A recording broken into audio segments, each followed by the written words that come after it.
नेपाल से दो लड़कियां ममता और संगीता भारत काम करने के लिए आती हैं और भारत की राजधानी नई दिल्ली में वो पहुंच जाती हैं। वहीं पर एक नेपाल की और भी महिला होती है जिसका नाम निर्मला होता है। वो इन्हें अपने पास बुलाती है और इनसे कहती है कि तुम्हें हमारे लिए काम करना होगा, तुम्हें महीने के 1.5 लाख रुपए दिए जाएंगे। जी हाँ, आपने सही सुना, 1.5 लाख रुपए इन्हें महीने के दिए जाते हैं और इनसे कुछ अकाउंट्स खुलवाए जाते हैं और उन अकाउंटों के जरिए ही लगभग 100 करोड़ भारत का रुपया लूट लिया जाता है। दोस्तों, इनका क्या काम था, उन अकाउंटों में ये क्या करती थी, किस तरह से ये भारत के 100 करोड़ रुपए को लूट ले जाती हैं। यहाँ पर एक नाइजीरियन व्यक्ति भी होता है जो तमाम भारत की जितनी भी भाषाएं होती हैं उन सबको जानता है, इधर उधर की और भी कई देशों की भाषाओं को भी वो जानता है और यहाँ पर वो इतने बड़े क्राइम को अंजाम दे देता है। दोस्तों, अगर आप लोग भी पूरे मामले को डिटेल से जानना चाहते हैं तो वीडियो के साथ लास्ट तक जरूर बने रहिएगा। दोस्तों, बीच में छोड़कर जाने की जरूरत नहीं है क्योंकि जानकारी आपके लिए अधूरी रह जाएगी। ये जानना आपके लिए बहुत जरूरी है कि आजकल क्या चल रहा है और ये हाल फिलहाल की ही घटना है। तो दोस्तों, ज़्यादा देरी ना करते हुए कहानी की तरफ आगे की ओर रुख करते हैं। दोस्तों, आगे बढ़ने से पहले हमारी वही रिक्वेस्ट कि जो हमारे चैनल के साथ नए हैं कृपया करके चैनल को फॉलो कर लें, बेल आइकन को जरूर प्रेस करें। आप लोग देख रहे हैं APH न्यूज राहुल रावत के साथ। तो दोस्तों, आज की जो हकीकत की घटना आप लोगों को बताने जा रहा हूं, ये साल 2018 से शुरू होती है। साल 2018 में एक नाइजीरियन व्यक्ति जिसका नाम चिनविक्वे मैनुअल कानू होता है जो भारत में आता है और भारत में आने के बाद वो एक ट्रैवल एजेंसी यहाँ पर आकर खोल लेता है और ट्रैवल एजेंसी उसकी धीरे धीरे करके काम करने लगती है। लेकिन जैसे ही लॉकडाउन आता है, लॉकडाउन में इसका काम धंधा ठप हो जाता है और काम धंधा ठप होने के बाद अब ये दूसरी तरह से ही काम करना स्टार्ट कर देता है और दिल्ली के उत्तर नगर में ये अपना ठिकाना बना लेता है। दोस्तों, यहाँ पर ये नेपाल की 20 से ज़्यादा लड़कियों को अपने संपर्क में लेता है और उनके जो आधार कार्ड, पैन कार्ड है उन्हें फर्जी बनवाता है और फर्जी अलग अलग बैंकों में उनके अकाउंट खुलवा लेता है। दोस्तों, यहाँ पर निर्मला इसके साथ पहले से ही काम कर रही थी और फिर नेपाल की दो लड़कियाँ ममता और संगीता भारत आती हैं काम करने के लिए। वो निर्मला से मिलती हैं। निर्मला उन्हें 1.5 लाख रुपए महीने का देती है और कहती है कि तुम्हें बस कुछ नहीं करना। उनके भी मजे आ रहे थे कि बस कुछ नहीं, पैसे जाकर निकाल कर लाने हैं और 1.5 लाख रुपए तुम्हें महीने के मिल रहे हैं। बड़ी ही खुश होती हैं और अपने जीवन को आगे बिताने लगती हैं। तो जो नाइजीरियन होता है वो मैट्रिमोनियम साइट पर अपना अकाउंट खोलता है और वहाँ पर वो बहुत पैसे वाली लड़कियों को देखता है जो किसी शादी के लिए अपने लिए कोई वर ढूंढ रही है। ऐसी लड़कियों को वो वहाँ पर चुनता है और फिर उनके साथ वो बातचीत करता है क्योंकि वो हर तरह की भाषा में बातचीत करता है और वो अपने आप को अमेरिका का बताता और अमेरिका का बताकर फिर यहाँ उनके पास कोई गिफ्ट वगैरह भेजता और उस गिफ्ट को जब वो लेने के लिए पहुंचती तो वहां पर उनके पास पहले ही फ़ोन आ जाता कि मैं कस्टम से बात कर रहा हूं। कस्टम ऑफिसर का उनके पास फ़ोन आता और उनसे इसी तरह से पैसे ऐंठ लिए जाते और इन फ्रॉड अकाउंटों में ही वो पैसे डलवा कर वहां से उन्हें ATM के जरिए निकाल लिया जाता। मुरादाबाद की रहने वाली एक शिक्षिका जो मैट्रिमोनियम साइट पर अपना अकाउंट खोलती है और अकाउंट खोलने के बाद उसके पास एक फ्रेंड रिक्वेस्ट आती है और वहाँ एक अमेरिका का डॉक्टर होता है जो कहता है कि मुझे भारत के लोग बहुत पसंद है, भारत का कल्चर मुझे बहुत पसंद है और मैं भारत आना चाहता हूं, इसलिए मुझे आपसे मिलना है, आपके साथ बातचीत करनी है। दोस्तों, यहाँ पर वो शिक्षिका भी कुछ नहीं समझ पाती और इसके साथ अपनी नज़दीकियाँ बढ़ाने लगती। धीरे धीरे बातचीत होने लगती है, बातचीतों का सिलसिला इस कदर आगे बढ़ने लगता है।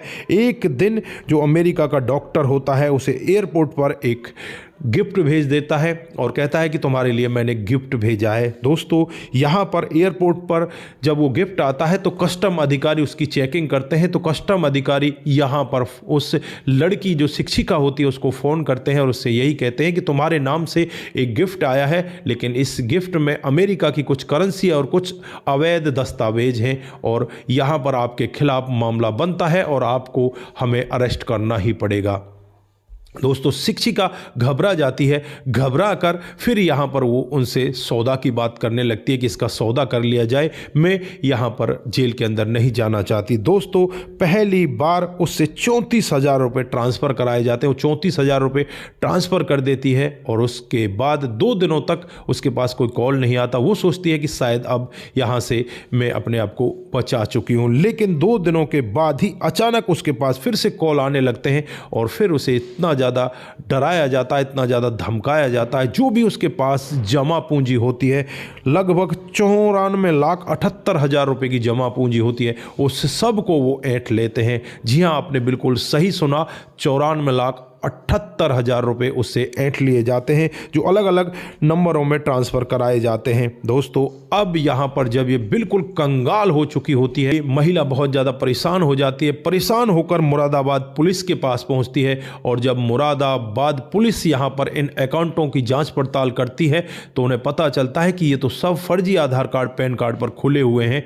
और फिर यहाँ पर पुलिस कुछ ऐसा काम करती है जिसमें से 16,12,000 रुपये तो बरामद कर लिए जाते हैं, जो इस शिक्षिका को वापस दे दिए जाते हैं। उसके बाद जिस नंबर से इस लड़की के साथ बातचीत हो रही थी, जिस आईपी एड्रेस से इसके साथ चैटिंग होती थी, उस आईपी एड्रेस की तलाश की जाती है तो पता चलता है कि वो आईपी एड्रेस दिल्ली और नोएडा के कुछ ठिकानों पर अभी भी हाल फिलहाल चल रहे हैं। दोस्तों अब यहाँ पर मुरादाबाद की पुलिस, नोएडा की पुलिस, दिल्ली की पुलिस, जो साइबर पुलिस होती है, वो तीनों को तीनों मिलती है और इन ठिकानों पर जाकर यहाँ पर छापेमारी करती हैं। जब छापेमारी की जाती है तो यहाँ से एक नाइजीरियन को गिरफ्तार किया जाता है, उसके साथ नेपाल की ममता और संगीता को भी गिरफ्तार किया जाता है।